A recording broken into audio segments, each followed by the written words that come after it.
खुलुमबाय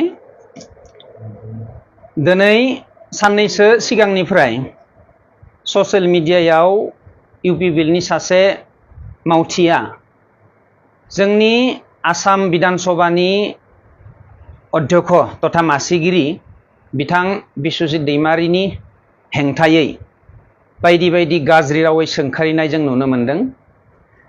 बे बेलायाव आं दुखु फोरमायदों जे सासे उन्दै सेंग्राया सासे ज्येष्ठ लिडारनि सायाव जिबायदि राव बाहायदों बे राव बाहायनायखौ आं मोजां नुवाखै। आं दुखु मोननाय फोरमायदों। बिथाङा सासे बर'नि आगोमा लिडार। बिथाङा दिनै बर' हारिनि थाखाय जाबायदि खामानि मावबोदों आंनि बेलायाव आंनि फारसे आं बुंनो सानदों जे बर'नि गोबां लिडार दङ, बेफोरनि मादाव बिथांनि मावनाय बायदि रावबो मावाखै होननानै आं बुंनो सानदों। मानो होनोब्ला 2003 मायथाइयाव जोंहा बिटिसि एकर्ड जादोंमोन। बे बिटिसि एकर्डनि जि गोहो गोनां जि सुक्ति, बे सुक्तिनि जि दफाफोर, बे दफाफोरा बिथां बिश्वजित दैमारिनि दैदेननायावनो जाफुंनो हादोंमोन। जानो हागौ बै समाव बिटिसिनि चिफआ बिश्वजित दैमारि हाग्रामा महिलारि बिथांनि नेतृत्व जादों। नाथाय जों मोनथिनायाव बे जि ड्राफ्ट, बे ड्राफ्टआ जोंनि दिनैनि आसामनि गिबि मन्त्रि हिमन्त बिश्व शर्मा बिथां आरो बिश्वजित दैमारि बिथांनि बे नाजानायाव बे सम्भब जादोंमोन। दा बे बेलायाव दिनै बिथांखौ जि रावै बर'नि जेबो खामानि मावाखै, बर'नि बिथाङा सासे सुथुर, बर'नि सासे थगायसुला बायदि राव बुंनो नागिरदों बिथाङा। दा आं बे बेलायाव बुंदों बिथाङा मा बुंदों बेजों बारा खोथा गैयामोन आंहा। नाथाय नैबे खोथाया जे बर' समाजनि गेजेराव इस्टाब्लिश जानो थांगासिनो दङ जे बिथाङा बर'नि थाखाय जेबो मावाखै। दा आं बिथांनि मावनायनि सुंद' फोरमायथि आं होनो सानदों। गोबां मावदों बिथाङा, बिनिनो सुंद'यै आं बुंगोन। दिनै बिटिसि एकर्डनि आगोलाव आबसु आन्दलनिफ्राय आरम्भ खालामनानै बिथां बिश्वजित दैमारिया गोबां अरिहना दङ बर'नि थाखाय। बेनिफ्राय बिटिसि सोरखाराव थानानैबो बिथाङा जिखिना खामानि मावबाय, बिथांनि मावनायफोरा गोबां बाख्नायथाव। बिथाङा खेबनै रायजोसभानि एमपि जादों। रायजोसभानि एमपि जानानै बिथांनि मावथायफोरखौ जोङो थोंजोङै नुनो मोनदों। थांनाय 10 बोसोराव बिथाङा 10 बोसोराव जिबायदि खामानि मावदों बेखौ जों थोंजोङै नुनो मोनदों। डेभेलपमेन्ट लाइनाव बिथाङा मा खालामदों, बिनि बादैबो थागिबि खामानि बिथाङा गोबां मावदों। दा उदाहरन स्वरुपै आं नैखौनो बुंनो सानगोन जे जाय समाव बिटिसि एकर्डजों लोगोसे फैफानाय जे 2003 मायथाइयाव बिटिसि एकर्डजों फैफाखानाय बर' रावनि 6 शिड्युल जि माने स्वीकृति मोननाय, 6 शिड्युलाव स्वीकृति मोननाय रावा जोंनि दुलाराय आसामाव मा होनदों बेखौ लेङाइ राव हिसाबै बाहायजानांगौमोन। बिटिसिनि गुबै राव आरो आसाम सोरखारनि लेङाइ राव हिसाबै बाहायजानांगौमोन।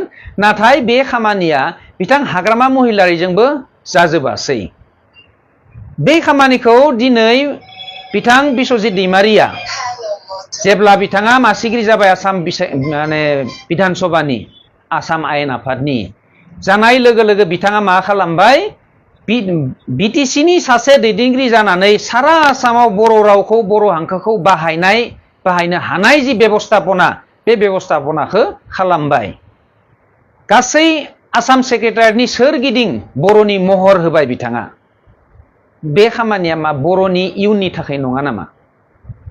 बेखौथ' रावबो मावनो हायाखैमोन। ओरैबायदि गिदिर खामानि, बेखौ जों मानो बाख्नाया? बे थाजिम खामानि।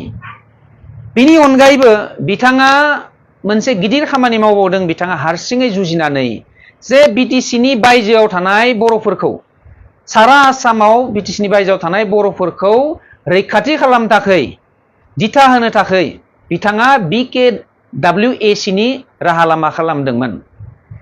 जाय खामानिनि थाखाय बिथाङा दोलोआव थाजासेयावबो बै समनि बिटिसिनि गाहाय मावफुं सोद्रोमा हाग्रामा महिलारिजों गाज्रि सोमोन्दो जानो गोनां जादोंमोन। थेवबो बर'नि सार्थआव बिटिसिनि बायजोआव थानाय बर'नि सार्थआव बिथाङा BKWAC खौ खालामथारनांगौ जाथारनांगौ हिसाबै थैथां मावसोमदोंमोन जायनि बेलायाव दिनै बिटिसिनि बाहेरायाव थानाय बर'फ्रा BKWAC खौ मोननो हादों आरो बिथांमोना जोबोद गोजोननायखौ फोरमायदों। दाखालि बावैसो BKWAC नि मासिगिरि माने गाहाय मासिगिरि नङा गाहाय बिथां मिहिनीश्वर बसुमतारी बिथाङा मोजां खोथा बुंदों बिथांनि सायाव। बिथांनि नाजानायावनो दिनै बे जोंनि BKWAC आ जाफुंनो हादों बे खोथाखौ बिथाङानो रोखा रोखायै फोरमायदों। नोंथांमोना हयथ' मोनथिखादों बे खोथाखौ। गतिके बे बेलायाव दिनै बिथांखौ जुदि हारिनि जेबो मावाखै हारिनि थगायसुला होननानै बुङोब्ला जों दुखु मोनो। मानो होनब्ला जोंबो हारिनि मावनो नाजाबोगासिनो दङ बिथांमोननि माने दैदेननायावनो जोंबो खामानि मावनो नाजादों। दा बे सेंग्राया मा खोथा साननानै बेबायदि बुंदों बे खोथाखौ आं हमनो हायाखै। हयथ' आं नुनो मोनदों बिथाङा हयथ' ओरैबायदिबो साननो हागौ दिनै बिथाङा BPF निफ्राय फैनाया माने UPPL आव बारा गोबाव जायाखै 3-4 माससो हयथ' जाबाय। हयथ' बिथाङा सानदोंमोन UPPL सोरखार सोलिगासिनो दङ UPPL आव बिराद माबा माबि हयथ' बिथाङा मोनगौमोन बिदि साननानै हयथ' फैदोंमोन। बे जाफुङैनि थाखाय बिथाङा हयथ' गावखौ हाइलाइट खालामनो थाखाय बे खोथाखौ हयथ' बुंदोंबो जानो हागौ। आंहा बेयाव बुंनो गोनां खोथा गैया। बुंथों बिथाङा गावनि राजनितिखौ खालामथों बेयाव बुंनो गोनां खोथा गैया। नाथाय खोथा बाथ्राफोरा एसे माने सोद्रोम जायोब्ला राजखान्थिखौ बिथाङा खालामथों अधिकार दं बिथाङा। नाथाय खोथाफोरखौ सोद्रोम लाखिनानै बुंनाय मोनब्ला जोंहा बुंनो गोनां खोथा थानाय नङामोन। मानो होनब्ला बिथाङा सासे बर'नि मैखोम लिडार। बिस्वजित दैमारिया सासे मैखोम लिडार। बुंनो थाङोब्ला नायल' जायल'बो बुंजायो। बिथांखौ बिदि बुंनायखौ आं गोजोननाय मोनाखै। दिनैनि रायजो राजाया इसिफा जाम्बा नङा सोरनिबा बुंनायाव बेबायदि थांफागोन। दिनैनि रायजो राजाया रोंखा राखा जाबाय डिजिटेलनि मुगा ससियेल मिडिया खुलिबानो बायदि खोथाखौ मोनथिनो हायो जे सोर मा मावदों मावाखै बयबो मोनथिगौ। बिथांमोननि मिसा खोथायाव बर' रायजोआ बिथांमोनखौ सापर्ट खालामा। समा थोनगोन दिनै बिटिसि सरकारा सोरनि दैदेननायाव जागोन बा आगोलाव सोरनि दैदेननायाव जादों बे खोथाखौ दिनैनि दिनाव बिटिसि हालामनि बर' सुबुंफोरा मोनथिबाय। बे बेलायाव जों बेखौ गोबाङै साननांगौनि खोथा गैया बेखौ जों सानाखै।